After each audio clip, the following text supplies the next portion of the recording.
अस्सलाम वालेकुम दोस्तों, उम्मीद है आप सब खैरियत से होंगे। दोस्तों, किसी शख्स के झूठा होने के लिए बस इतना ही काफ़ी है कि वो हर सुनी सुनाई बात को बयान करता फिरे, और हम ऐसा अक्सर देखते हैं।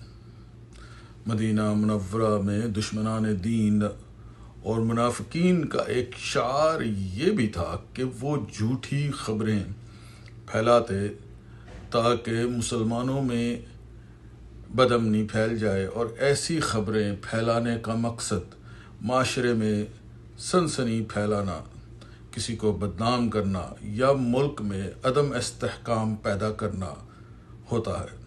प्रोपेगेंडा करने वालों को इससे कोई गर्ज नहीं होती कि इसका नुकसान या माबाद असरात कितने संगीन होंगे। सही बुखारी में है कि बनी इसराइल के एक आबिद और जाहिद शख्स जुरे का जिक्र है, जिन्होंने बस्ती से बाहर एक गिरजा बनाया।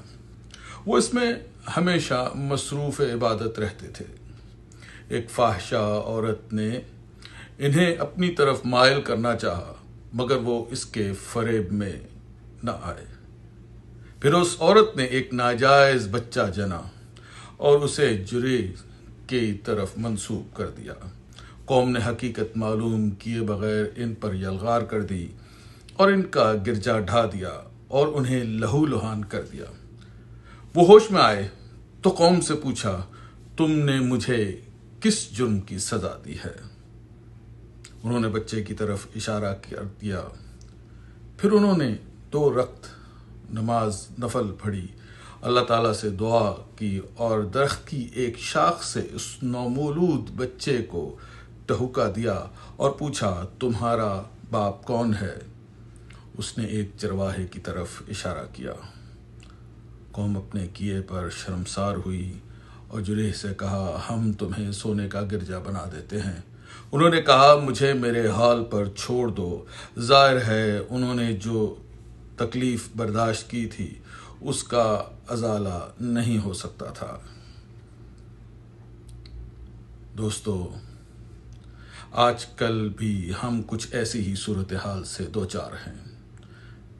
इलेक्ट्रॉनिक मीडिया में नाजरीन को अपनी जानिब मायल करने की गैर तामीरी मुसाबकत ने दीनी व माशरती अक़दार, अखलाकी मयार और पेशेवराना तकाज़ों को पसे पुष्ट डाल दिया है। इनमें काम करने वाले अफराद तमाम कानूनी हदूद और क़यूद से आज़ाद नज़र आते हैं। इन पर निगरानी और मुआख़ज़े का कोई निज़ाम नहीं है। मीडिया बेइंतहा ताकतवर हो गया है और इसके पास सियासतदानों और दीगर तबक़ात को ब्लैकमेल करने का मौसर हथियार है। अभी कल ही मैं एक मशहूर टीवी एंकर की एक वीडियो देख रहा था, जिसमें उन्होंने पाकिस्तान तहरीक इंसाफ से ताल्लुक़ रखने वाली एक ख़ातून साबका जो मेंबर रही हैं, उनकी तस्वीर को इमरान खान की मुबैना किरदार कशी करने वाली वीडियोस को, जो अभी तक एक मुनज़्ज़म प्रोपेगेंडे का हिस्सा हैं, से जोड़ दिया। बकौल मौसूफ उन्होंने अभी तक वीडियोस देखी नहीं हैं, लेकिन उन्होंने इन खातून पर बदकिरदार होने का इल्ज़ाम धर दिया और तहरीक इंसाफ के चेयरमैन इमरान खान को इनका इश्क तक करार दे दिया। अब ज़रा सोचें कि ऐसी कोई भी बात जिसके सच होने में ज़र्रा बराबर भी शक हो, क्या उसे हमें किसी से कहना चाहिए? क्या किसी भी माशरती या मजहबी लिहाज से ये ठीक है?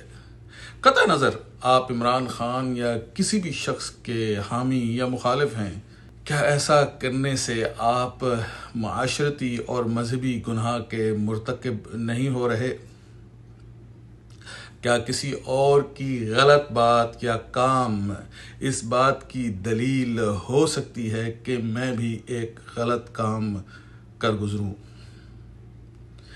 सोचें। इन सब सवालों के जवाब अगर नफ़ी में हैं तो मैं ऐसा क्यों करता हूँ?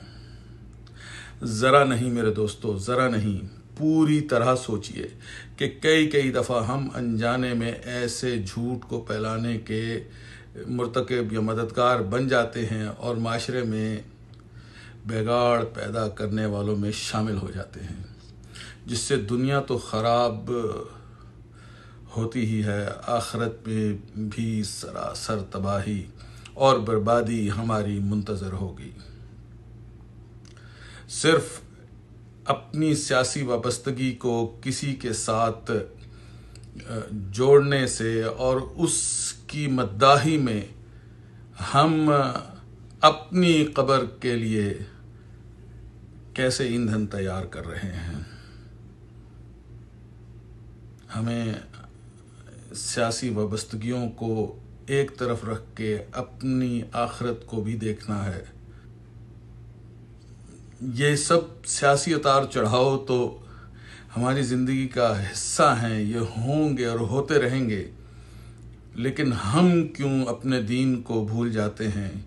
हम ये क्यों भूल जाते हैं हम इस किस नबी के पैरोकार हैं जिसकी इश्क की तावीलें दे दे हम थकते नहीं, जिसकी मोहब्बत में हम लोगों पर कुफ्र के फतवे तक गाड़ देते हैं और उन्हें जिंदा जला भी देते हैं और पूछते भी नहीं कि वाकई उसने ये सब कुछ किया या नहीं।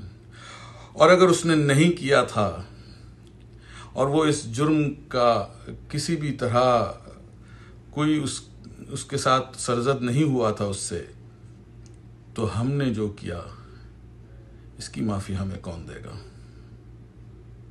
ज़रा नहीं दोस्तों, पूरी तरह सोचिए हम अपने बच्चों को क्या तालीम दे रहे हैं, हम किस पस्ती में गिरते चले जा रहे हैं। सोचिए दोस्तों। बहुत शुक्रिया, अपना बहुत सा ख्याल रखिएगा।